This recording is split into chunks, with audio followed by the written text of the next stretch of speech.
Gracias por escuchar los podcasts de Radio Nacional. Acceda a todos los programas en rtv.es/a la carta.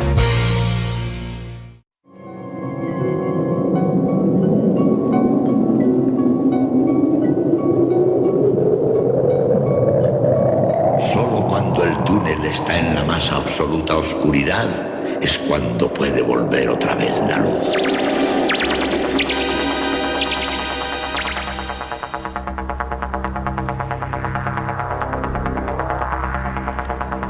Estás entrando en el espacio en blanco.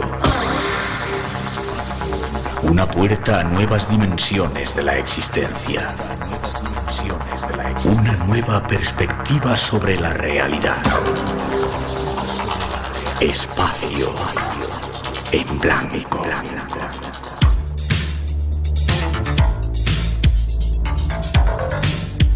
Una producción escrita y dirigida por Miguel Blanco.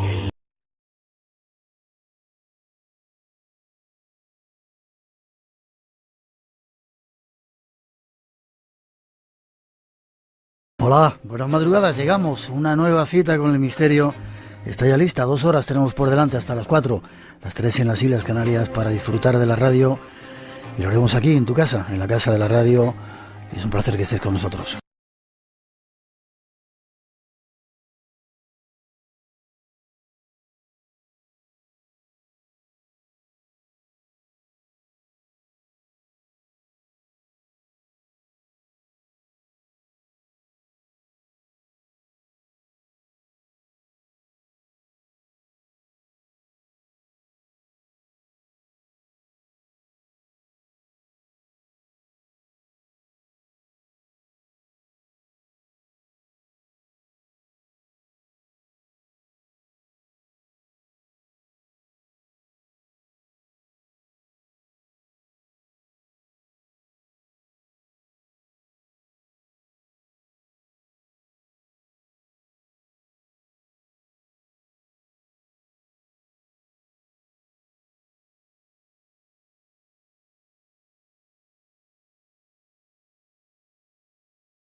Con un avance de los temas que os hemos preparado para hoy, un montón de invitados esta noche, todos en directo, ya veréis que será interesante.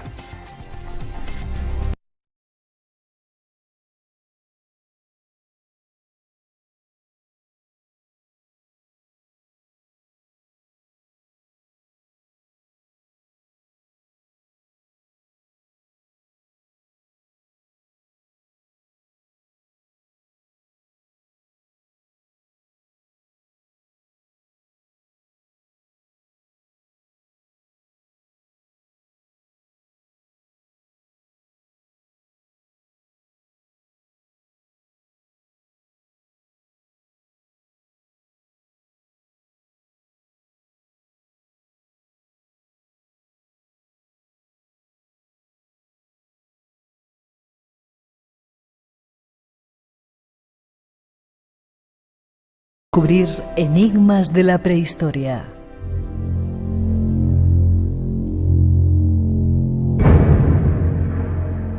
Seguiremos viaje hacia los misterios.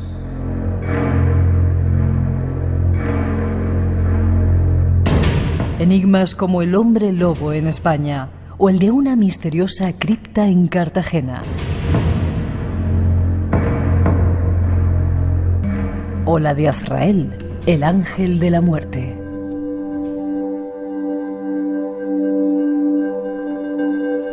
Terminaremos el viaje buscando los mensajes de la Gospa en las tierras de Bosnia-Herzegovina.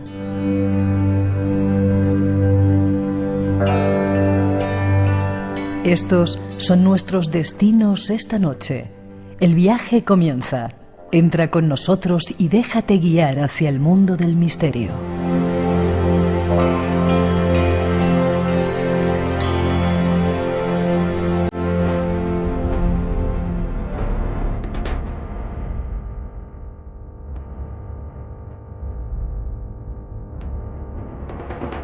Ahí están las intenciones de esta noche. Teléfono abierto 900-137-137 con unos cuantos premios esperando. Y solo nos queda saludar a nuestro primer invitado. Qué ganas teníamos de que volvieras, José Luis Cardero López. Buenas noches. Buenas noches, un saludo muy cordial para todos. ¿Cómo estás? Bien, trabajando. Sabes que eres uno de los invitados favoritos del programa. Ya mucha gente preguntaba por ti, decía que no venías, que dónde estabas. Pues bueno, yo no me queda más que agradecerles. Efectivamente, sí, yo estoy aquí muy contento, muy feliz y me alegro que a ellos les guste también. Es un placer. Déjame que te presente. Doctor en Ciencias Políticas y Sociología por la Universidad Complutense de Madrid. Especialista en Antropología Social y Cultural. Eres doctor también por la Universidad Complutense de Madrid y el Instituto Universitario de Ciencias de las Religiones y no sé cuántas cosas más. Escritor, antropólogo y viajero que de vez en cuando, el último libro que has sacado, y digo de vez en cuando, te gusta mucho eso de los nazis, ¿no? Los dioses oscuros y todo eso. Sí, bueno, no es que me guste mucho, porque en realidad es un tema, en fin, un poco peliagudo, ¿no? Pero efectivamente sí me ha llamado la atención desde siempre. Sí, Viajas mucho a Alemania, ¿no? También. Sí, bueno, llevo muchísimos años viajando a Alemania y tratando de investigar en los archivos. Cada vez se abren más, cada vez hay más facilidades para conseguir entrar, ¿no? Y recuperar papeles que aparentemente estaban perdidos, pero que se van encontrando otra vez. Hoy no vamos a hablar de dioses oscuros del nazismo, lo hemos hecho, si nos vamos un poquito más atrás a hablar de la prehistoria. El otro día con Jesús Callejo en Murcia hablamos un poquito de algunos de los mensajes y de las pinturas rupestres, pero contigo queremos explorar un poco más. Un poco a raíz de un libro que sacaste hace tiempo que se llama 50 grandes enigmas de la prehistoria. ¿Te interesa también el tema de la prehistoria? Bueno, me interesa como antropólogo en realidad un poco la visión que los seres humanos hemos tenido desde el principio, es decir, cómo se ha formado nuestra visión en contacto con el mundo real, ¿no?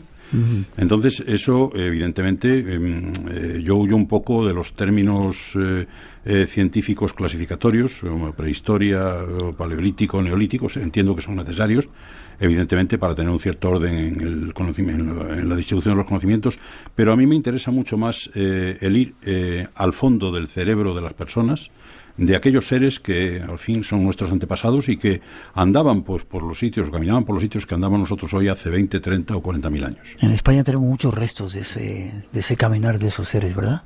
Sí, hay muchos restos, además muchos de ellos ignorados, muchos de ellos que se siguen encontrando todavía hoy, como cuevas, pinturas murales en pequeños resquicios de las piedras. Hay muchísimos que se van encontrando y muchísimos que seguramente se habrán perdido también. En tu libro hablas, no es lo que queríamos tratar, pero Finisterre como el camino de las estrellas, ¿tiene que ver algo también esto con los hombres primitivos? Bueno, yo hace muchos años, en algún libro que habré leído, se hablaba de que los antiguos cazadores recolectores, es decir, que no se fijaban en ningún sitio, sino que iban vagando según las presas y sus avatares de vida les llevaban a través de esas campiñas y de esas tremendas praderas y montañas y cordilleras de Europa, guiándose precisamente por un camino de luz que hay en el cielo, efectivamente, que es la Vía Láctea. La Vía Láctea que va desde donde nace el Sol hasta donde el Sol aparentemente, por el movimiento relativo de la Tierra, se pone y en donde se fija la Tierra de los muertos. Supongo que eso en otro tiempo se vería de una manera increíble, ¿no? Cuando no había esta contaminación lumínica que tenemos ahora, ¿no? Seguramente sí, es decir, que de hecho en muchos petroglifos de aquella época están reproducidas estas categorías, estas imágenes estrelladas, ¿no? Estos caminos. El camino que seguía el chamán como detentador del saber oculto, del saber escondido, del saber secreto, que guiaba a sus gentes pues por las grandes avenidas. Imaginaros las grandes avenidas, por ejemplo, de los monolitos de Karnak, ¿no? O de los monolitos que existen del gran megalitismo que existe en la península ibérica. Es decir, todos esos monumentos que eran, en principio se suponía que eran para enterrar a la gente, yo creo que tienen otro fundamento, ¿no? Tienen el fundamento de recoger los latidos de la tierra. Hablas también de Teixido, San Andrés de Teixido en tu libro. Sí, efectivamente. Qué lugar tan increíble, ¿no? San Andrés de Teixido es un lugar, uno de estos lugares increíbles. Además, es curioso, pero forma parte probablemente de algunas rocas, algunas islas que se ven desde la propia costa de San Andrés de Teixido, forman parte del territorio más antiguo del planeta, del territorio Pangea. ¿Sí? Es decir, esas rocas antiquísimas de cientos de miles, incluso millones de años, están allí todavía. Es decir, que es un lugar mágico, no solamente por su estructura y por su leyenda, sino por su formación geológica y por su comunión con el mar. El mar allí siempre está agitado. Es una especie de hibridación entre el mar y la tierra, entre el mar más antiguo que existe en nuestro globo terrestre y la tierra más antigua que existe también en nuestra tierra. Y como antropólogo, José Luis, ¿te ha pasado alguna vez alguna historia extraña cuando estabas viendo esos lugares mágicos? ¿Has entrado en ese otro lado que entraban los chamanes? ¿Qué más quisiera yo? ¿Qué más hubiera querido yo que entrar? Efectivamente, bueno, sí me han pasado algunas cosas. Yo me pasé toda una noche en la Citania de Briteiros, en el norte de Portugal, metido en una especie de sauna, en una especie de lugar de los pocos que se conservan, que está cubierto por una piedra triangular decorada con 3 grandes esvásticas. Con 2, para ser más exactos. Hay una esvástica que gira a la izquierda, otra que gira a la derecha, y hay un hueco en donde tendría que haber una esvástica y el artífice no la puso. Es decir, toda esa historia cubre una especie de sauna en donde los habitantes de aquellas tierras se metían para sudar, ¿no? Era como una especie de sauna. Pero lo curioso es que al quemar la madera quemaban también un hongo que es cuyos vapores al quemarse producen narcolepsis. Es decir, que se producía una especie de estado de narcolepsia al quemar la leña, al quemar para hacer el calor con que sudaban aquellas personas, ¿no? Y yo me pasé toda una noche metido en ese sitio, no para encontrar ningún estado narcoléptico, sino simplemente para vivir lo que la tierra podía hablar allí, ¿no? ¿Te dormiste o...? No me dormí porque estaba lloviendo y acabé tremendamente mojado, a pesar de que llevaba un paraguas y tal. Es un lugar que está, claro, lógicamente son unas rocas, unas peñas, una especie de piedras que no tienen ningún tipo de aislamiento hoy, ¿no? Y entonces no me dormí, pero sí ensoñé, por decirlo de alguna manera, es decir, todos esos ruidos de la noche, los ruidos muy lejanos de la ciudad que se oían, que se iban apagando cada vez más, iban dejando sitio a los ruidos de la noche, ¿no? Los ruidos que probablemente estaban allí desde siempre, ¿no? Y eso es lo que yo quería escuchar. Este es nuestro invitado, José Luis Cardero, esta noche. 900-137-137, por si queréis preguntar. Con él nos vamos de viaje hacia el pasado. Fueron una de las especies humanas más logradas de todos los tiempos. Dominaron Europa durante 250.000 años. Un continente asolado por eras glaciales y plagado de animales salvajes al acecho.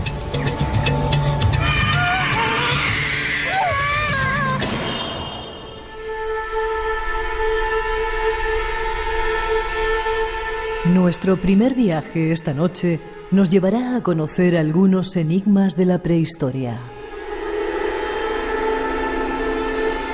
Ese tiempo indefinible en el que nuestros ancestros comenzaban a crear la civilización. Y son muchas las preguntas que surgen entonces. ¿En qué creían nuestros ancestros? ¿Qué ritos practicaban para contactar con el más allá? ¿Eran caníbales? ¿Qué significan las pinturas y grabados rupestres que nos legaron? ¿Utilizaban un lenguaje para comunicarse? ¿Entonaban canciones? ¿De qué y cómo se alimentaban? ¿Creían en Dios? ¿Vivían en parejas o practicaban el amor libre? Tratemos de buscar respuestas junto a nuestro primer invitado. Sí, están un montón de preguntas. ¿Cómo se organizaban? Y el otro día hablábamos de que ahora ha cambiado un poco la cronología, no solamente en Pres, Neandertal, Cromañón, sino ahí había una mezcla de varias especies que se juntaron, parece ser en el mismo tiempo e incluso espacio, ¿no? Sí, efectivamente es así. ¿Cómo se organizaban? Pues evidentemente como podían.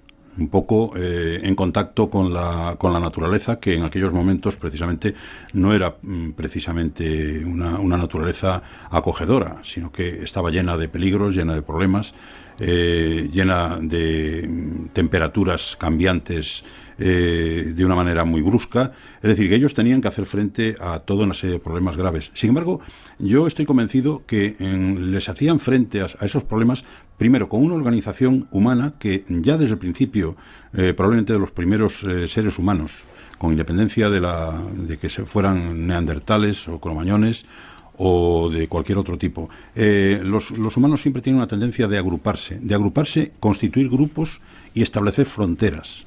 Es una cosa que los antropólogos estudiamos desde el principio. Es decir, que cuando hay un grupo social siempre hay un grupo interior, hay una frontera que se define desde el grupo, y hay un exterior donde está lo ajeno, donde está lo paradójico, donde está lo extraño, ¿no?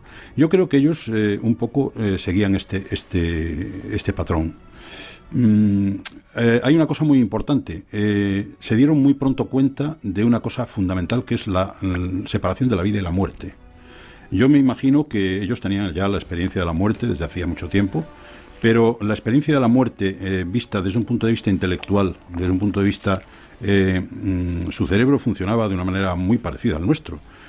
Yo me imagino que no existen grandes diferencias ni morfológicas ni fisiológicas entre los cerebros de aquellas personas, de aquellos seres, y nuestros propios cerebros. Es decir, no hemos avanzado tanto en ese aspecto, ¿no? Pues bueno, ellos se enfrentaban a eso intelectualmente. ¿Cómo hacían? Pues definían lo propio y lo ajeno, lo que estaba más allá de los límites que ellos mismos fijaban, ¿no? Y uno de los límites más importantes era precisamente el de la Madre Tierra. La Madre Tierra probablemente fue una de las primeras experiencias religiosas o pseudo-religiosas que ellos tuvieron. Era la gran paridora y la gran devoradora. Devoraba los cadáveres que se le encomendaban. Se veía como efectivamente los cadáveres desaparecían en las fauces de esa diosa mordedora caníbal, ¿no?, que se comía los cadáveres, y al mismo tiempo era el nudo o el origen de nueva vida. Yo creo que este contraste es, primero, uno de los fundamentos básicos de las primeras religiones, de los primeros contactos del ser humano con lo espiritual, con lo que hay más allá de él, y sobre todo con lo radicalmente extraño, lo ajeno, que yo llamo, me habéis oído muchas veces decirlo aquí, lo luminoso. Déjame que ponga música. Espacio en Blanco, en Radio Nacional, con Miguel Blanco. ¿Eran caníbales? ¿Se comían entre ellos? No necesariamente. O a los enemigos. No necesariamente. El canibalismo, por lo menos según las investigaciones que se han hecho, de los casos recientes, los casos que existieron en tiempos más o menos próximos a los nuestros, el canibalismo era un acto ritual de incorporación de las sustancias de otro a el propio cuerpo, al propio organismo. Es decir, no se hacía como un sistema de alimentación, que no es práctico ni es tampoco decisivo. Existen muchos otros sistemas de alimentación más fáciles de obtener que el propio canibalismo. Sin embargo, sí se cortaban, por ejemplo, las cabezas de los enemigos, pero una cosa curiosa, según algunos testimonios, por ejemplo, que se habla en Mircea Eliade o en algún otro investigador, se hacía precisamente para defenderse de los muertos. Es decir, siempre hubo como una especie de temor ancestral, ¿no? Es decir, yo me puedo comer la cabeza del muerto, pero me la como para protegerme, para incorporarme lo que él tiene y para protegerme de él, que seguramente va a volver a por mí. Entonces todo esto implica que no eran caníbales en el sentido que nosotros tenemos del... No lo son ninguna de las especies, ninguna de las tribus, ninguno de los elementos que encontramos después. Los que encontró, por ejemplo, se encontraron en las Islas Trobriand o en algunas islas del Pacífico, eran caníbales, pero caníbales rituales. Es decir, el canibalismo no es un canibalismo de estos que se practican de cualquier manera o a cualquier hora, sino que se hacen con un cierto rito y con un cierto tipo, siempre. ¿Relaciones sexuales? ¿Vivían en parejas o...? No, probablemente vivían en grupos. Probablemente existía, a lo mejor, pues grupos de lo que se podría decir un macho dominante con varias hembras, pero que poco a poco se fueron transformando precisamente por el aspecto social que la especie humana siempre tiene. Es decir, todo eso se organiza siempre de forma que sea productivo para el grupo. Es decir, no se trata de un simple apareamiento animal como tendrían, por ejemplo, los leones o cualquier otro animal, sino se trata de un apareamiento o una vivencia sexual que siempre va encaminada al fortalecimiento del grupo. Ya. Eso es importante. ¿Y cómo se comunicaban entre ellos? ¿Tenían un lenguaje ya definido o concreto o eran...? No, probablemente tenían su lenguaje más o menos definido, ¿no? Es decir, nosotros sabemos muy poco de estas cosas porque estos evidentemente no han quedado restos ni señales, pero por lo que nosotros podemos conocer de los rituales que ellos hacían al enterrar a los muertos o de los rituales que ellos hacían al entrar en las cuevas, es muy posible que tuvieran un lenguaje en el que se comunicaban muy eficazmente. ¿Y cuándo llega el momento en que dejan de vivir o de estar en la Tierra para entrar dentro de la Tierra, en las cuevas y comenzar a vivir en ellas? Yo creo que es cuando se impone la mutación entre la Madre Tierra como una diosa absolutamente ajena a lo humano, es decir, que no tiene ninguna relación con lo humano, simplemente soporta a los humanos, devora sus cadáveres y da a luz hijos nuevos, pero no tiene una relación directa con los humanos. En el momento en que la Madre Tierra se transforma en la diosa madre, hay una especie de evolución, de transformación de esa figura que además que se observa en los propios petroglifos, en las propias pinturas murales, se observa cómo eso se va transformando, ¿no? Bueno, pues en ese momento ya, aparece una sociedad un poco más formada y aparece sobre todo una relación del grupo social con esa parte extraña, ajena, oscura, luminosa, en donde están los dioses, fundamentalmente. ¿En qué creían? ¿En qué dioses creían? Ellos creían fundamentalmente en la diosa madre, creían después, ya cuando las cosas fueron evolucionando, según las distintas culturas, tenían un dios masculino, que al principio estaba subordinado a la diosa femenina, es decir, la diosa femenina era la diosa predominante, el dios masculino era un dios pues que colaboraba un poco, actuaba un poco de compañero, pero no era dominante. Hasta que después, con la evolución de las sociedades, cuando las sociedades se fueron complicando, empezaron a aparecer ya culturas más complejas, empezaron las invasiones de otros pueblos, empezó a establecerse ya el patriarcalismo, ¿no? Es decir, la estructura dominante del macho como dios y como dominador del grupo, ¿no? Como cazador. Es decir, la mujer se dedicaba a otras cosas, se dedicaba un poco a mantener la vida de la cueva, pero el macho se dedicaba a cazar y a entrar en contacto con los dioses. Los dioses empezaron a ser dioses masculinos.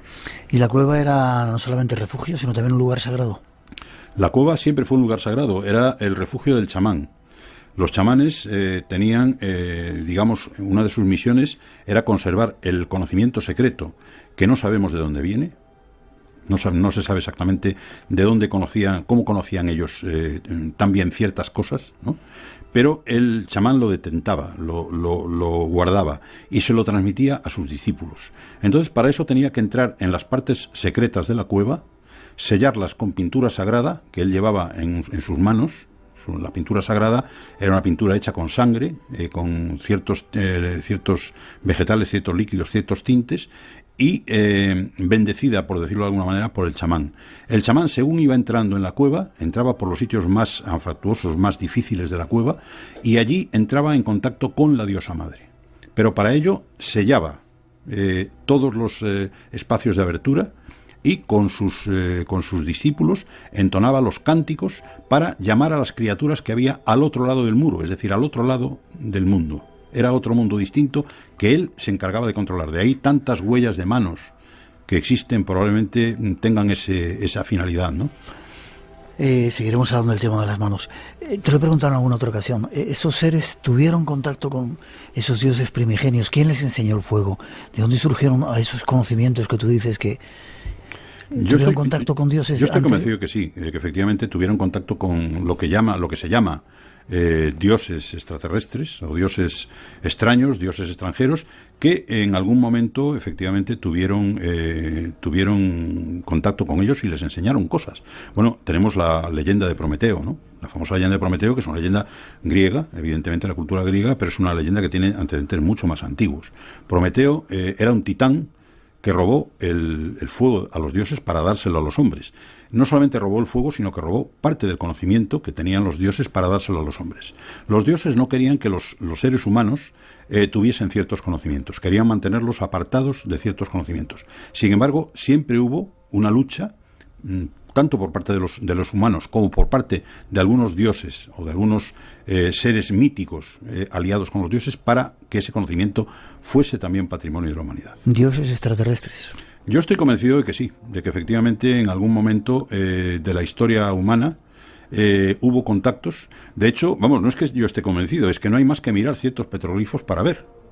Ya no hablamos del dios alado egipcio, del dios con alas egipcio, ni hablamos del dios alado de los sumerios y de los acadios, ni hablamos del dios alado de los mayas. No, estamos hablando de figuras que efectivamente vienen del cielo. Lo vamos a ver si te parece en la segunda parte, ¿vale? Sí, me parece bien. 2:31, 1:31 en las Islas Canarias. Seguimos adelante este viaje con nuestro invitado buscando esos dioses. La señora Agustina era nuestra bibliotecaria. 10ª edición del concurso de relatos escritos por personas mayores. ¿Tienes 60 o más de 60 años y te gusta escribir? Un año más, Fundación Bancaria La Caixa y Radio Nacional de España convocan el concurso de relatos para personas mayores. Consulta las bases en rtv.es y envíanos tus relatos hasta el 16 de mayo. La obra ganadora será adaptada para su emisión en Radio Nacional de España.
Oyentes, dice que qué explicación tiene que el hombre construyera dólmenes en distintos puntos del planeta al mismo tiempo sin conexión entre ellos. Es curioso porque parece que incluso las mismas representaciones están en muchas partes del mundo y no había conexión, se supone, en ese tiempo, ¿no? Bueno, es una de las grandes preguntas, ¿no? Tenemos un megalitismo importantísimo, probablemente el más importante y el más espectacular de Europa en la zona sur de nuestra península, ¿no? La zona sur, que corresponde a lo que es la Andalucía de hoy, el Alentejo portugués, ¿no? Todo eso sube a través de Portugal y sube prácticamente hasta Noruega. Es decir, una civilización que construía este tipo de construcciones. Megalitos que fundamentalmente se considera que eran para tumbas. Es decir, para enterrar gente allí. Pero claro, yo tengo la misma creencia que cuando se habla de las iglesias. Las iglesias no están concebidas fundamentalmente para ser tumbas. Sin embargo, en las iglesias, por lo menos antiguamente, había muchos cadáveres, muchas tumbas, muchas personas que se querían enterrar allí, ¿no? Entonces, a mí me da la impresión de que los megalitos y muchas de las construcciones, dólmenes, menhires, que hay por muchísimos puntos de Europa, tienen otra finalidad. A mí, una vez en Bretaña, un maestro así, con M mayúscula, me dijo que los menhires de Karnak estaban fundamentalmente allí plantados para recoger la canción de la tierra. La canción de la tierra. Exactamente. Es decir, había especialistas que golpeando los menhires golpeando los menhires con una determinada canción que ellos cantaban para seguir un ritmo, machacón, alargado durante días y días y días y días y días. Imaginémonos la resistencia que tendrían que tener esos practicantes. Conseguían que los pulsos de la tierra se transformasen en vibraciones que se transmitían a través de esos grandes conductos que son los menhires y los monolitos y los trilitos que hay allí en Karnak, ¿no? Es una cosa verdaderamente impresionante. Hay algunos que decían que servían como agujas, como los de acupuntura, y por eso estaban en lugares muy especiales de la tierra, repartidos. Puede ser, es posible. Lo que pasa que, evidentemente, desde luego están en lugares en donde hay, en muchos casos, concretamente en Kermario, que es en donde se juntan dos de las grandes alineaciones de los monolitos de Karnak. En Kermario hay alteraciones en la brújula, hay fenómenos extraños. Se producen avistamientos de cosas extrañas, de cosas raras, y hay unas tradiciones culturales muy antiguas que relacionan esos megalitos con los demonios que hay enterrados bajo cada uno de ellos. ¿Los demonios? Los demonios. Efectivamente, se dice que el mago Merlín consiguió hacer que las piedras volasen y enterrasen a los demonios de la tierra con el peso de los menhires.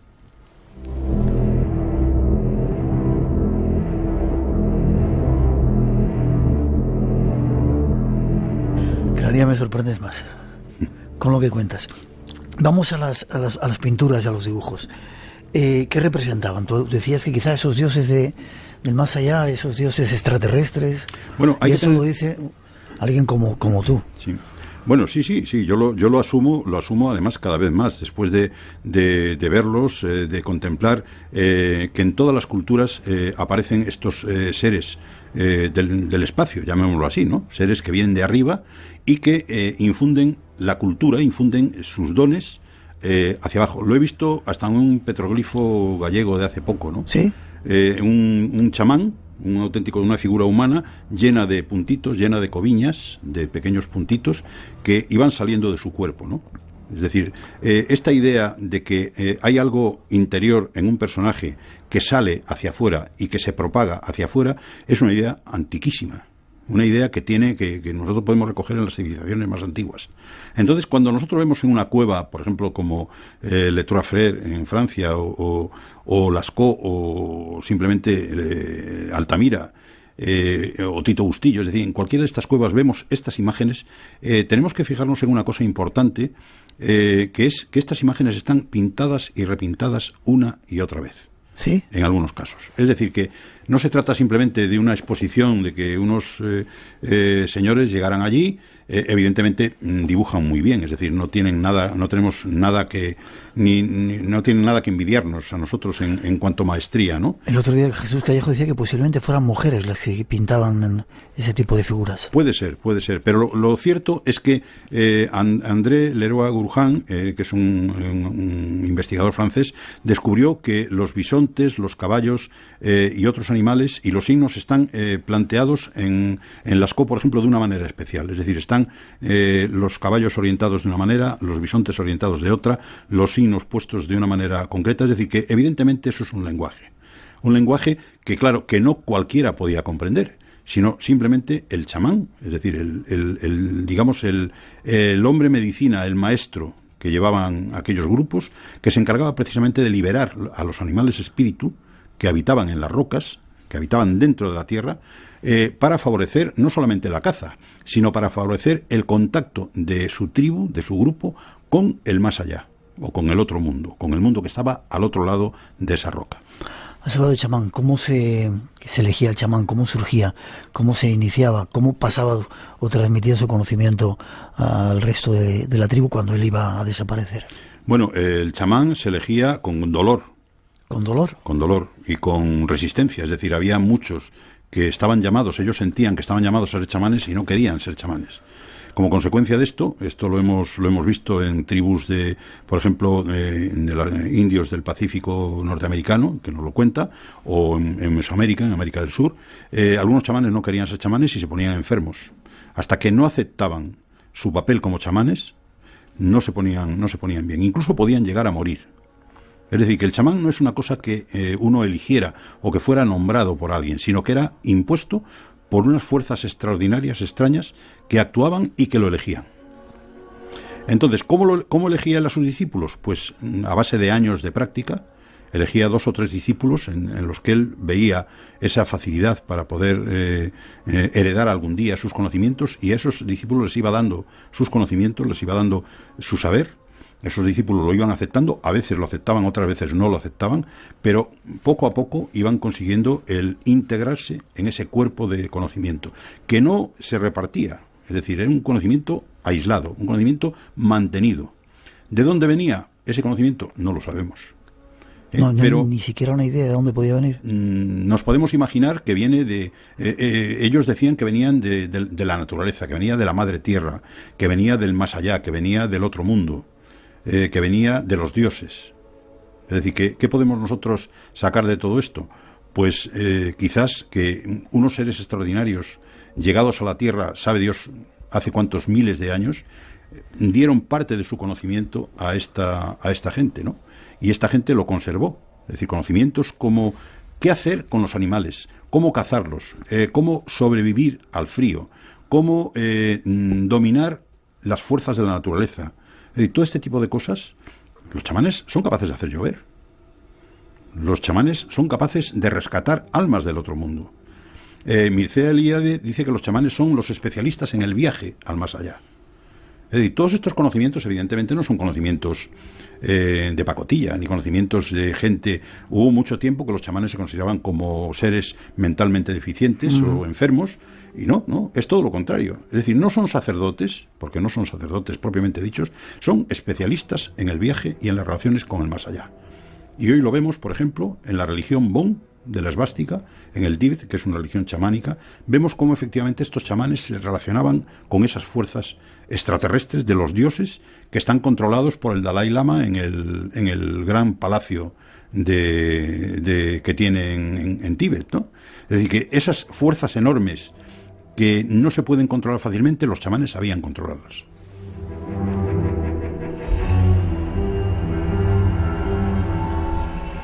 Y eso lo dices tú. Sí, lo digo yo. Un antropólogo con ese prestigio que tú tienes. No solamente lo digo, sino que lo escribo también. Vale. Vamos a los señales, a esos dibujos que hacían antes de ir a ver más allá todavía. La esvástica, la has nombrado muchas veces. Mucha gente cree que es un símbolo nazi, pero es mucho más antiguo. Incluso se encuentran en algunas grutas, en algunas cavernas, ¿no?, de estos hombres. Bueno, los signos más antiguos en donde aparece el signo de la esvástica, o lo que yo llamo los esvastiformes, que son signos más o menos parecidos, aparecen en el Neolítico. Aparecen incluso más atrás, en algunos casos, ¿no? Aparecen en muchísimas culturas. Algunos dicen que son signos solares. Yo creo que efectivamente pueden ser signos solares, pero yo pienso que los signos hay que contemplarlos siempre en un sistema de creencias. Es decir, los signos, por ejemplo, un signo de una cruz, tú puedes pintar una cruz en una pared y no significar nada, es un signo. Sin embargo, si tú esa cruz la dibujas en un ambiente cristiano, en un ambiente eclesiástico, tal, tiene un significado perfectamente claro. Es decir, o simplemente te persignas, ¿no? Haces el signo de la cruz. Bueno, pues con la esvástica pasa un poco lo mismo. La esvástica puede representar efectivamente movimientos giratorios, como el movimiento giratorio del universo, del Sol, o de las estrellas. El propio carro de la Osa Mayor gira formando una esvástica en el cielo, ¿no?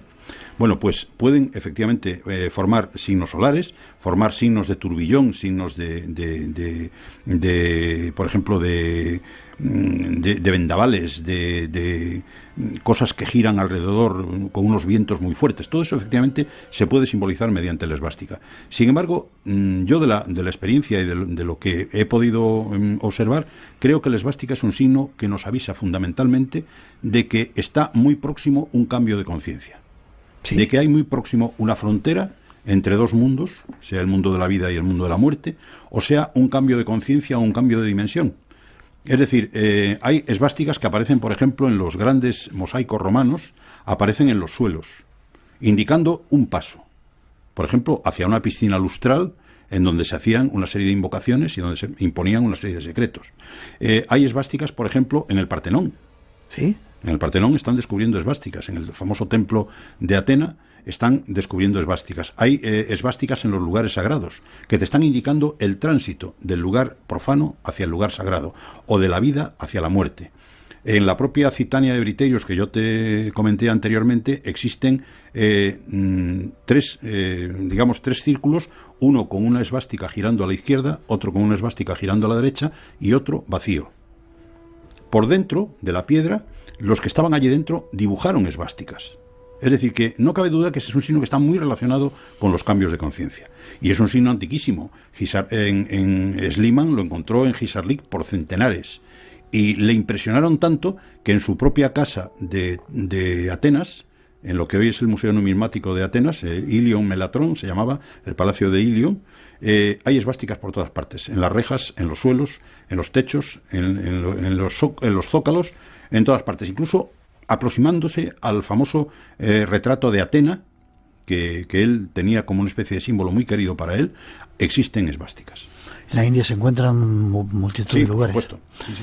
Ya me contarás, enlazándolo con los nazis de nuevo, y la esvástica. 2:46, 1:46 en las Islas Canarias, damos un paso más.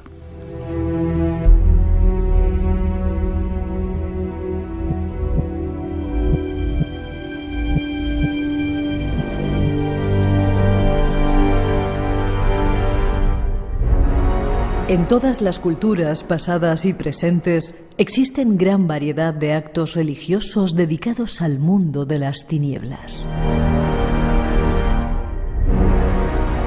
El temor a la muerte ha sido siempre motivo de intranquilidad en el hombre, lo que queda reflejado en las sepulturas de todas las épocas, en las que se ha acompañado el cadáver con los más diversos objetos.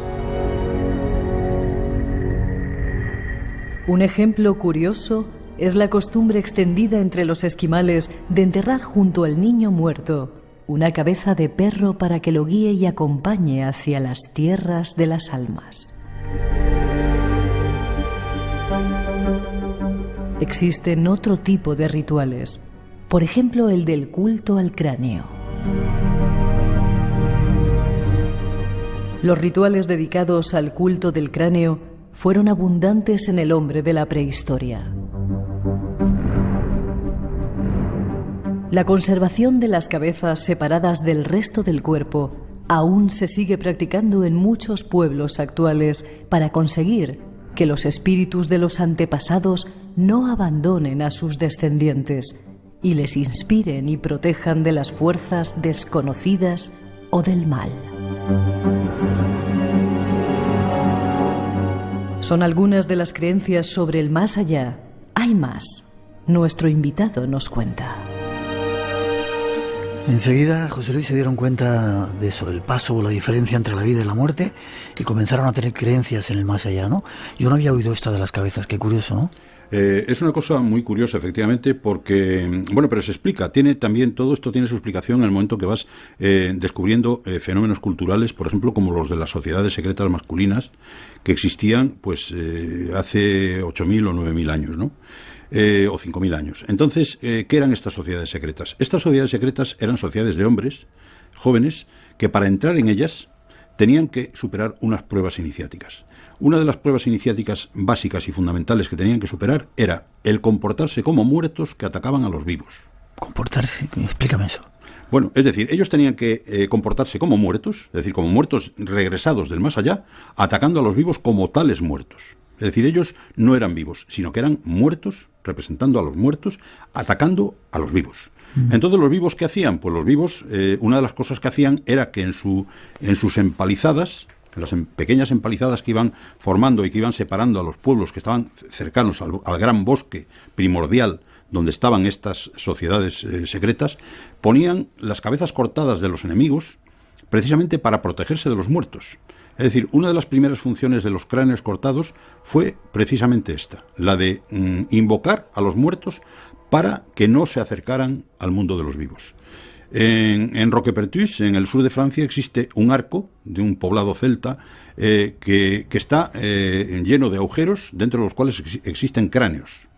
Es decir, se pueden ver todavía hoy. Es decir, las puertas, los lugares de acceso estaban protegidos por los cráneos, para que los muertos no pudiesen acceder. Pero los muertos, ¿quiénes eran?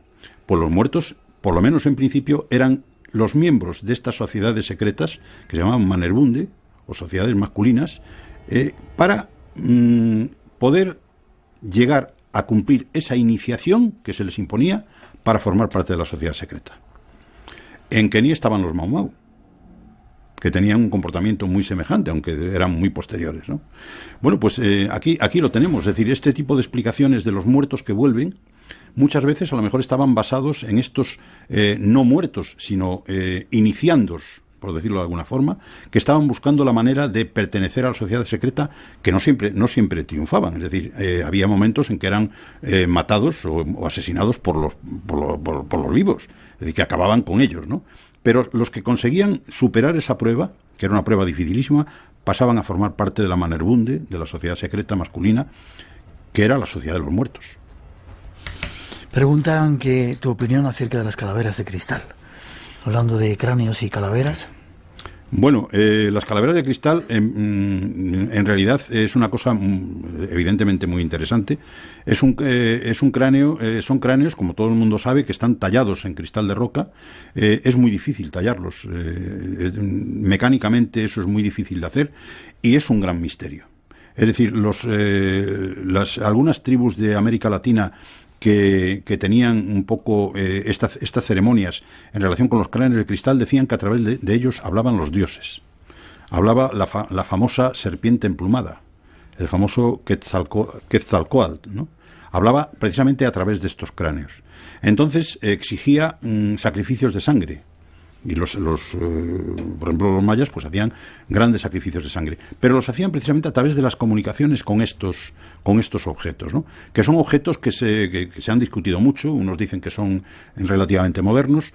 Yo pienso que por lo menos en algún caso son objetos que se han encontrado y que la explicación de ellos no existe. Es decir, no se sabe muy bien para qué servían, ¿no? Salvo que sí, que esto que se habla de la comunicación con el más allá.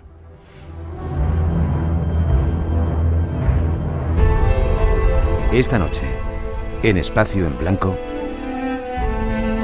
Ya hemos hablado algunas veces de este intrigante lugar, donde se están dando algunas de las apariciones más apasionantes de lo que se ha llamado la Gospa.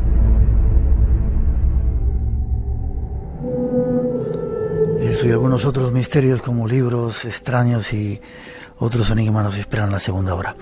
Dime una cosa, dioses oscuros. ¿Cuándo aparecen esos dioses oscuros en estas civilizaciones? Casi para terminar.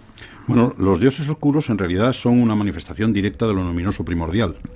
Es decir, antes que el ser humano tuviera relación con lo religioso, con lo sagrado, existían probablemente unas fuerzas que son absolutamente ajenas a la humanidad. Esos son los testimonios de los propios de algunos de los propios chamanes o los propios brujos que hablan de esto, y que poco a poco, en contacto con la humanidad, se fueron humanizando, valga la expresión, ¿no? Es decir, poco a poco lo luminoso primordial se fue transformando en lo sagrado, pero lo sagrado continúa conservando una parte muy importante de lo luminoso. Pensemos, por ejemplo, en el Zeus lobo. En el Zeus, el dios padre de los griegos, era un dios lobo. Tiene un monte en Arcadia, en la famosa Arcadia, que se llama el monte Liqueo, el monte Liceo, el monte de los lobos. Allí se le hacían sacrificios al dios Zeus lobo. Es decir, esa parte oscura de Zeus es, podemos decir, la parte luminosa que queda en lo sagrado. Apolo, su hijo, es lo mismo. Apolo enseña a sus sacerdotes a manejar la maqueira, el cuchillo del sacrificio, para tener sacrificios sangrientos. El propio Yahvé hace lo mismo. Es decir, esa parte oscura, esa parte siniestra, sangrienta de los dioses está en lo sagrado como una parte de lo luminoso que poco a poco, a lo largo de los siglos, a lo largo de las culturas y a lo largo de los años, se va transformando en lo religioso, en donde ya sí se institucionaliza como una función social más, y en donde los dioses huyen, curiosamente, escapan, y son sustituidos por los sacerdotes.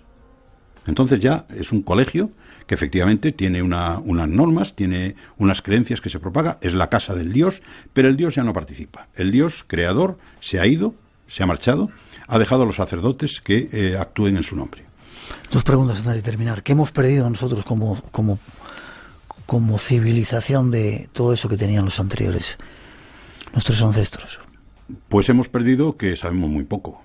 Hemos perdido conocimiento, hemos perdido actitud ante la Tierra, ante la vida, ante el cosmos. Hemos perdido respeto ante las fuerzas que nos rodean y probablemente lo acabaremos pagando de alguna manera. Sí. ¿Y los dioses nos han abandonado? Como dicen algunos filósofos también. Sí, los dioses nos han abandonado, pero bueno, los dioses también pueden llegar a ser, aparte de posibles fuerzas extrañas o extraterrestres o extranjeras a la Tierra, pueden ser también creaciones de la humanidad. Es decir, que la humanidad haya cogido esas grandes fuerzas y las haya transformado a su manera y a su aire. Nos han abandonado, efectivamente. Hoy ya no aparecen esos dioses. Ya esos dioses están en la cultura, están en las leyendas, están en las tradiciones, cada vez más apartados y cada vez más oscuros, transformándose pues en algo que poco a poco se va diluyendo. ¿Te vas a quedar un ratito para escuchar algunas apariciones que se están dando en el... Sí, si puedo, sí, con muchísimo gusto.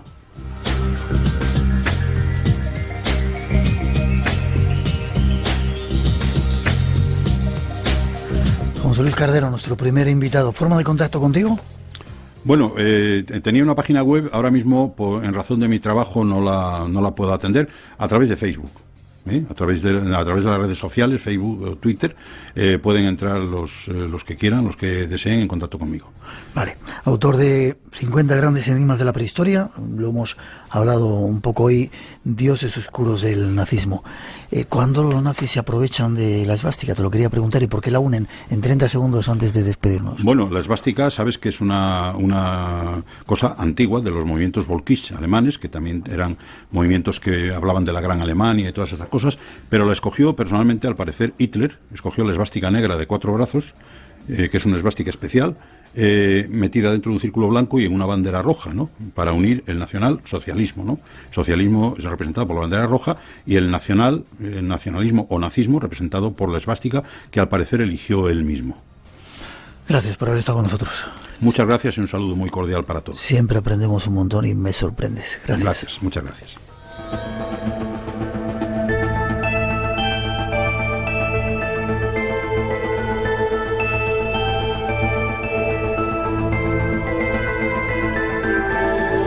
Dos temas nos quedan todavía para la segunda hora. Ahora hemos de hacer una mínima pausa. Llegarán noticias de las 3, las 2 en las Islas Canarias, el informativo, pero después regresamos. En la primera parte, 2 invitados, Crónicas del Misterio.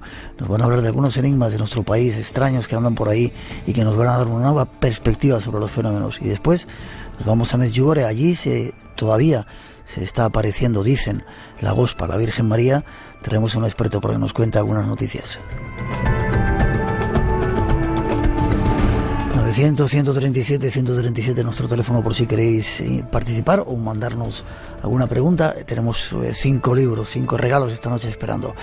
900-137-137. No os vayáis, tenemos todavía mucho que contaros después de la información.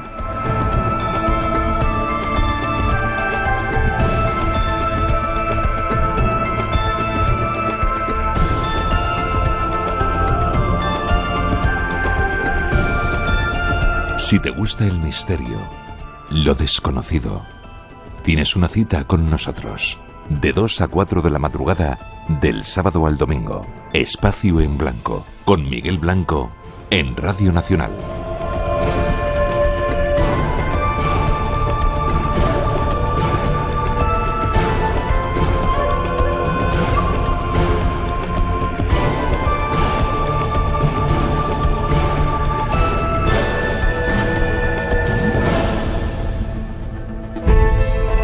Esta noche, en Espacio en Blanco.